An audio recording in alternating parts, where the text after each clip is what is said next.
I love it. You guys are all spaced out 6 feet apart. That's the way it should be. I love it. So good morning. Appreciate you being here. I think above all, no matter what's going on in the world, we put God first. And by you being here today, you've done that. God first. And my talk this morning has to do with the inner light, the inner truth, the inner guidance of that light. So, as we have been talking all month about the divine feminine and how that relates to our spiritual path, our spiritual journey, and the idea of the law of creation as being a feminine principle, and that law itself is creative. And when we speak of law, it's that aspect of the divine that it is done unto us as we believe, and we are co-creators with the divine by our mental atmosphere, what we hold, subconsciously and consciously what we're holding. So it's an interesting time. I also really respect the different approaches that people are having with this coronavirus. People ask if I'm a nurse and if I'm afraid, and I check in and I'm not afraid. I as a nurse, as a medical caregiver, you can't afford to be afraid because you're at the beck and call when there's a need in the community. So I'm not afraid. But it was interesting last night. My cat, in the middle of the night, jumped on my face and his claws went into my chin and his other paw into my mouth, and I went, "Huh-puh-puh." And I leaped up and I thought, that got my attention, because all of a sudden I had a bleeding chin, and I'm thinking, I'm so grateful I had all this soap. And I just started rubbing my eyes and my face with soap. And I just thought, and I thought, that's interesting how that got my attention, with a little bit of a grip of palpitations, because I kept thinking, I don't want to get cat fever or something like that right now. And so it was just, I realized, I'm feeling where everybody's kind of moving through their own feelings with what's before us, be it the economy, our health, whether we have enough in our homes, and we care about one another. And what I valued so much is whatever is moving through the world right now, it has brought a sense of great respect for one another, a sense of not being cocky about anything, but just caring deeply. And so the center cares deeply about your well-being, but we are here. And I've had calls all week, what are we going to do? And I said, we're going to show up, because you can receive the message, as Mary said, you can receive it on podcast and YouTube, and you can receive it here today, because we're going to continue to be here. We're going to be here and putting the sense of, here is your refuge. If you're finding yourself in moments of fear, we're right here. We're right here to remind you of the truth of who you are, and that God's got this. God's greater than anything that we could possibly experience in the world, anything at all. So from the organization itself, they entitled this actual talk as looking at the feminine as the womb of creation. And so let me explain that a little bit. The law is, as the divine feminine, the creative medium. I spoke of law a moment ago, the creative aspect of the divine. And so we're looking at what that medium is, that part of us where we hold our beliefs, we hold our fears, we hold our love, we hold our wisdom, we hold and know in that space and subconscious is the realm of our faith and our deep knowing. And all of that is connected to the one, to the divine idea of intelligence and truth. And the symbol that is so beautifully displayed reminds us of that greater consciousness. And that middle part is that creative medium, our individuality and our access to that.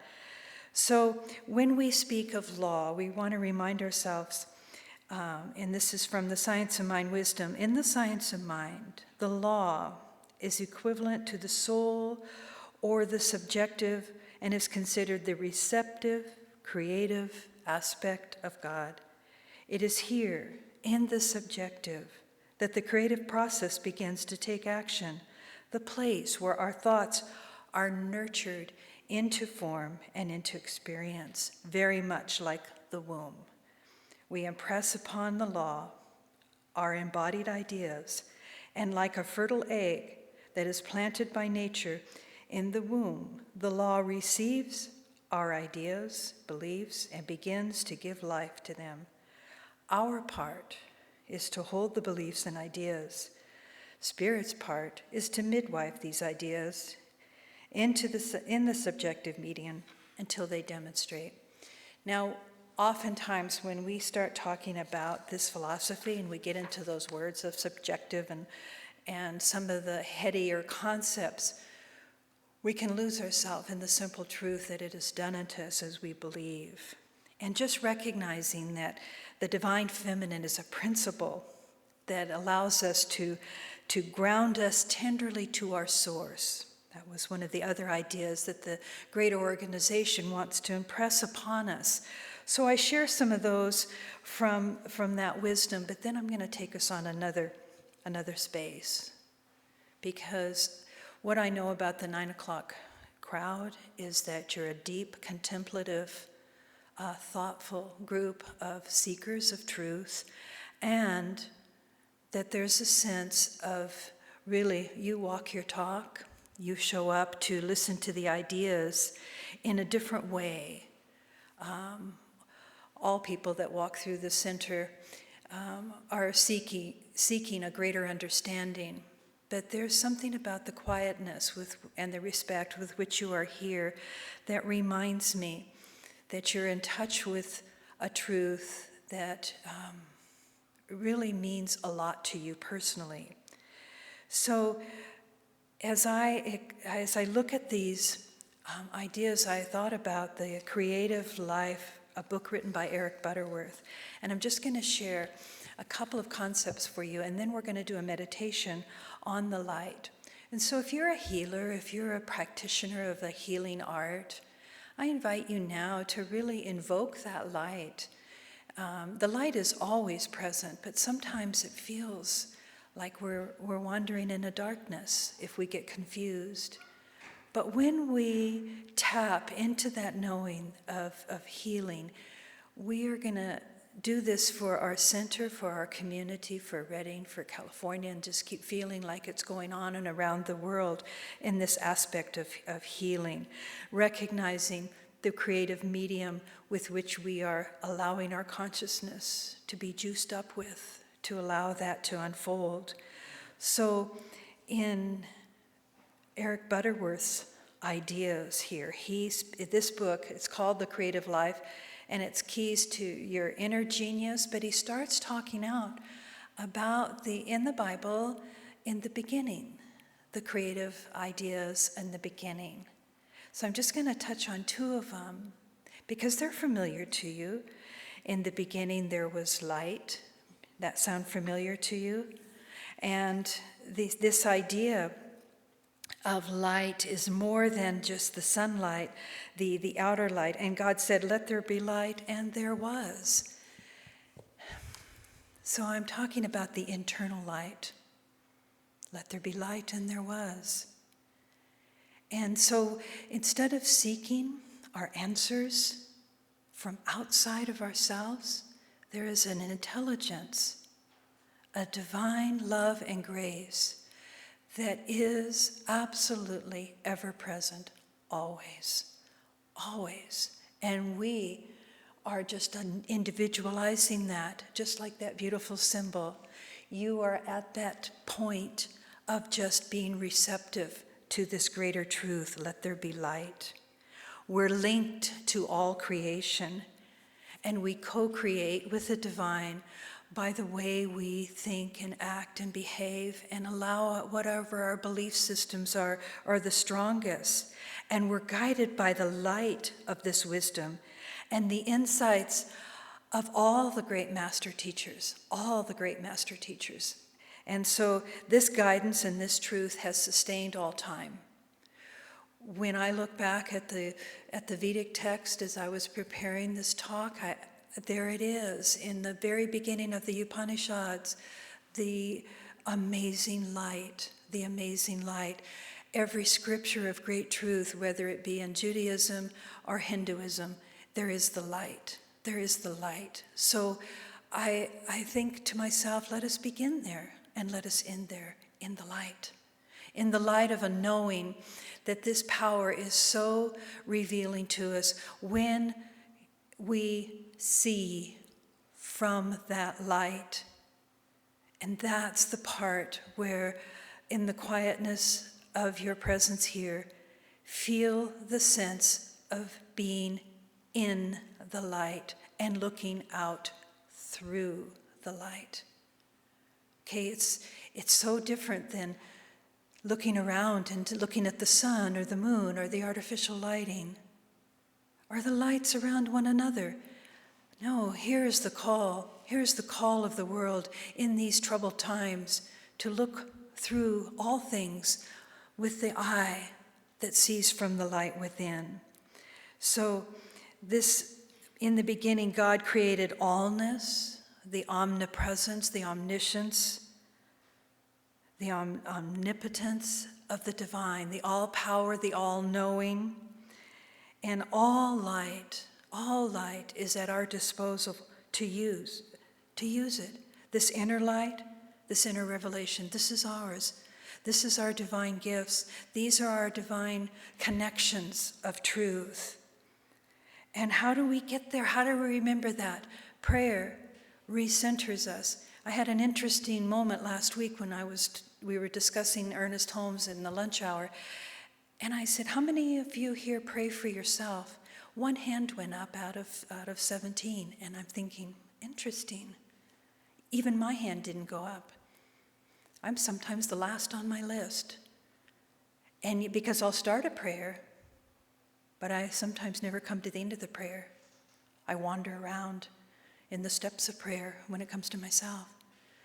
And I thought, that's an interesting discovery for me, because I'm into prayer for all others. From the beginning to the end, I will hold you in the light. And I thought, here it is, the invitation to hold ourselves right here, right now, in these times.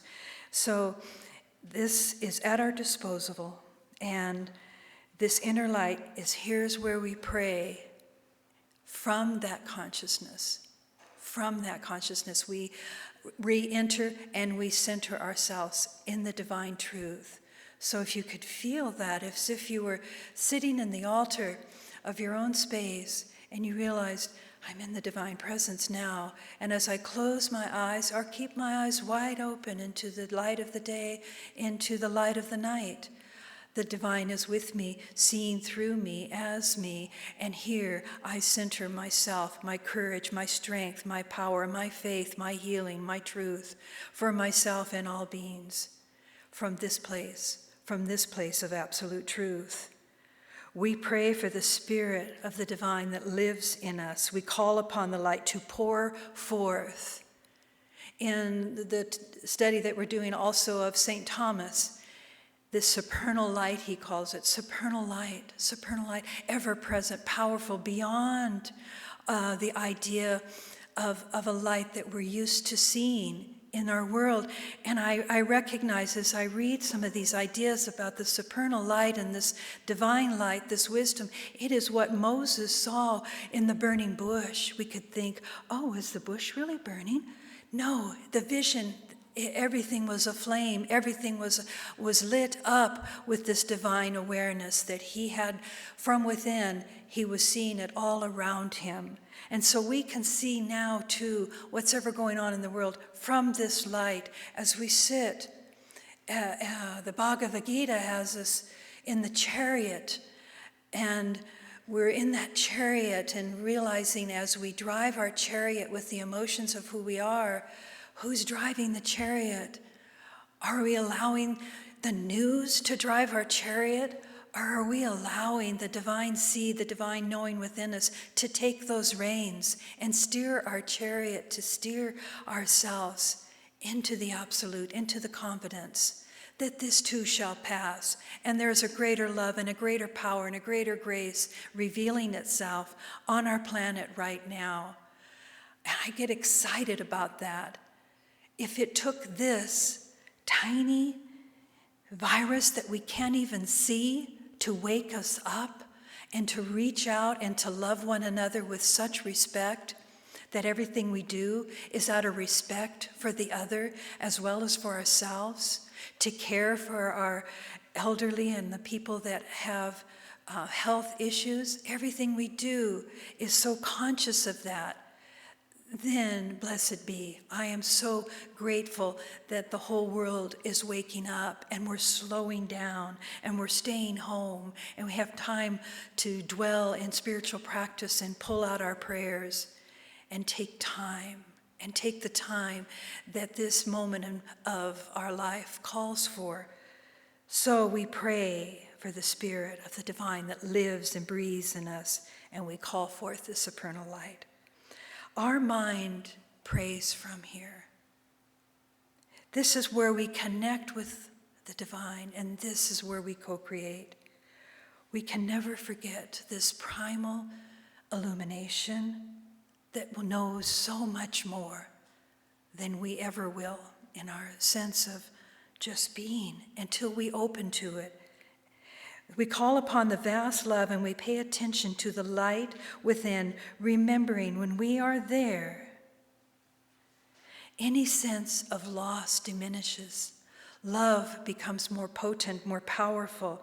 So the other day, I think I shared with you the idea of what is your field of vision, as the Buddhist Dan Brown was talking at a retreat to a friend of mine. What is your vision? What is your field of vision?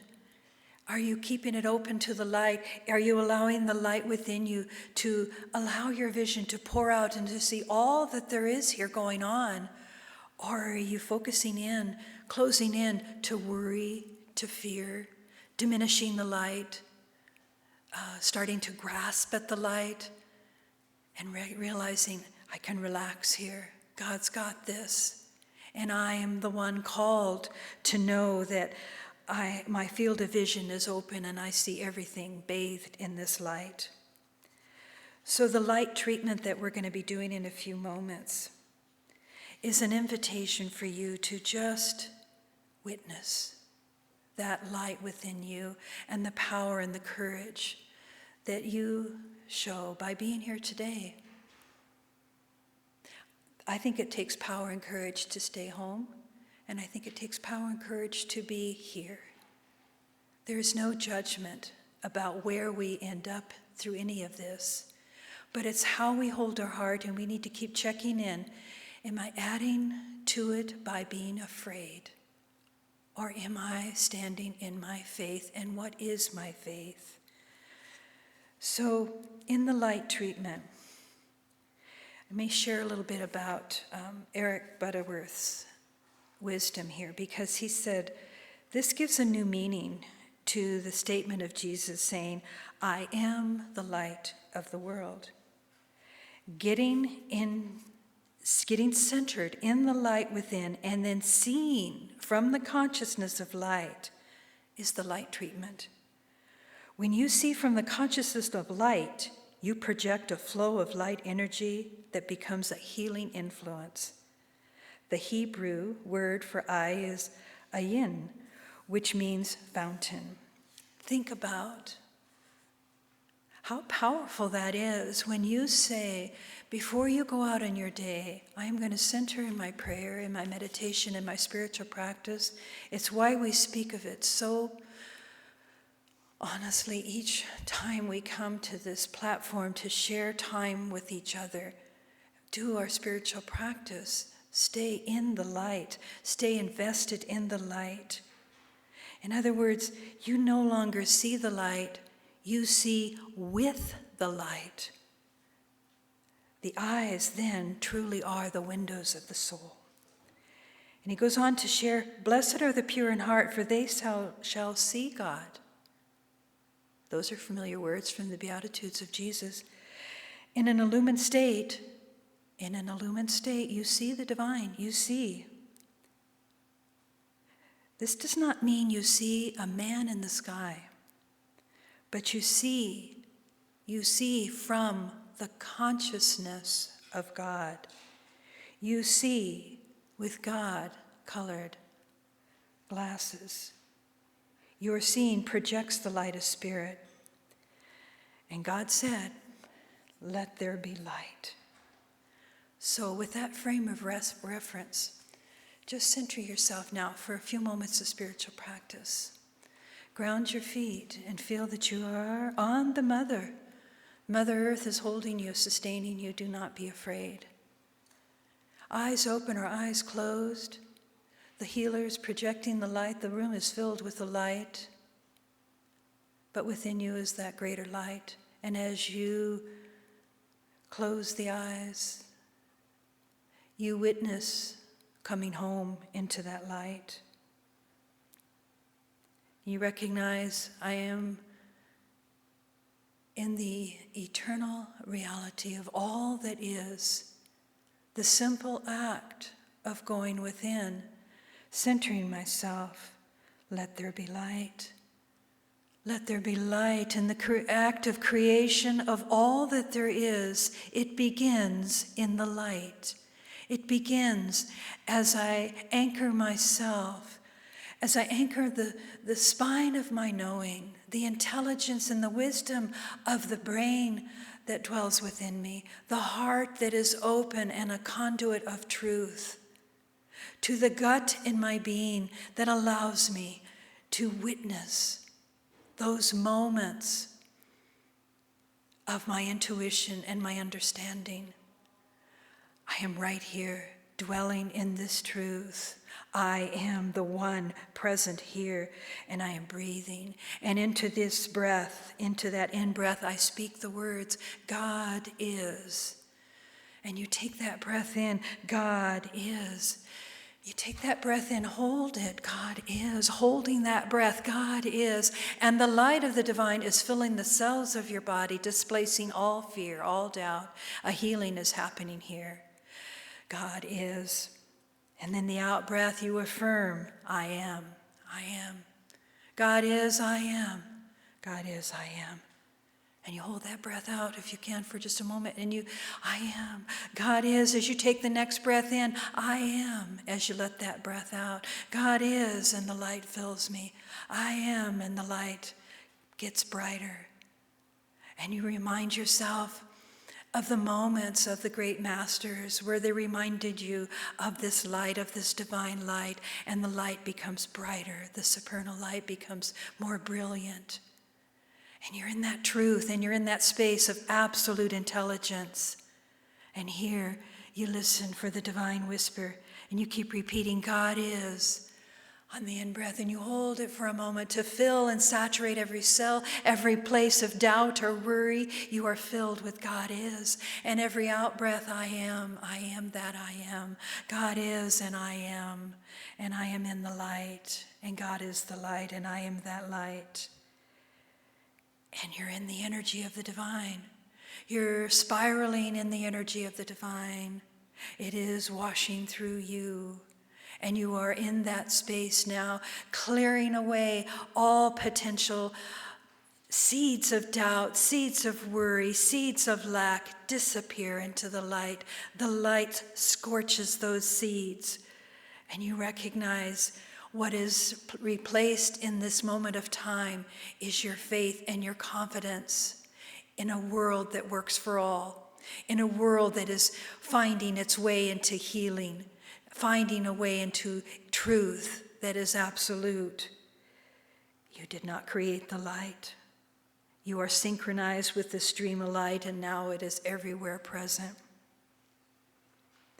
And you, in this moment, remember, you want to see your world from this light, from the very center of this light. And you look around as if the mind was a flashlight and your mind was this flashlight looking out, following that beam of light. And you look at your home, you look at your work, you look at the people in your world, and you see them surrounded by the divine light. Their aura filled with this light, this healing, this truth. Something powerful is happening here. And you realize as you look at all your relationships, all your prayers, for all the good to unfold, for all the people, all the children, all the elderly, all the ones that are afraid because their health has been compromised, we see our light merge in with theirs, and we see a greater strength, and we feel a powerful shield of light encasing each and every one of us as we recognize the wisdom of our way. And we're holding the light of each and every moment that passes through our consciousness, and we're dousing it with this light treatment. And then you see, I am ready to begin my day. Let there be light, and there is. Let there be light, and there is. And the whole of the infinite mind within you, everything that you can conjure up in this moment has access to the infinite wisdom of all the ages. There you are. We are the spiritual warriors. We are the ambassadors of this truth. We bring healing. We pay attention to the wisdom, to the thoughtfulness of the agencies that continue to pour information so that we are informed. That we are informed, but we are not in fear. And we allow ourselves to use every moment of washing our hands to be the spiritual practice of knowing this good is unfolding for all beings on this planet, no matter what country. This prayer is not isolated to Redding or to California or to the United States. The whole global world is filled with this light, and we see this light like that fountain radiating out from us and spilling out into places where there is a darkness. And we are grateful. And in this moment, I share a prayer from Shekinah. This is for you to take home with you in your consciousness as you stay in this light. O Shekinah, yours is the feminine face of the holy. Yours is the luminous moon who lights up the night as we travel from captivity to liberation, the pillar of fire who guides our way home, the cloud hovering over the mountain peaks, a living sign that the drought is over. O Shekinah, you are the indwelling presence of the divine. Whenever we gather to praise the One, you are here in our midst. When we cry out for justice, you make our hearts tender. When we stand with those on the margins, you make our legs strong. When we create works of art and parent our children and harvest our gardens, you guide and sustain us. O Shekinah, you are the Sabbath bride, the beloved. Returned from exile, you restore balance in our relationships, wholeness to our fragmented souls. You infuse our lovemaking with honey, and you fill the cups of our hearts with with longing. With the wine of your answering love, you are the song of our homecoming. O Shekinah, you are the Sabbath queen, the great mother who sits at the heart of the table, tearing off the hunks of the secret bread that contains the exact flavor each of us loves the best. You feed us all The proud, the repentant, the believer, the skeptic, with your own hands, your unconditional forgiveness dissolves otherness. O Shekinah, we are the vessel for your inflowing. Your radiance requires the clay of our embodiment. Your flame burns at the core of the earth. Your warmth penetrates the seedbed and animates the seedlings. You bless the head of every animal and kiss the tear-streaked face of humanity. O Shekinah, you are the vision that builds community. You are our refuge. When the fabric of community unravels, you are our refuge. Be with us now. O divine Shekinah, divine feminine, divine one, divine mother, be with us now as we navigate the landscape of mystery, where our most cherished attributes, wild mercy and boundless compassion, righteousness and wisdom, seem to be cast aside and trampled by imperious world powers, and we are paralyzed by helplessness. Help us. May we remember you and lift you up. May we recognize your face and celebrate your beauty, O Shekinah, in everything and everyone, everywhere and always. O Shekinah, the Divine Mother.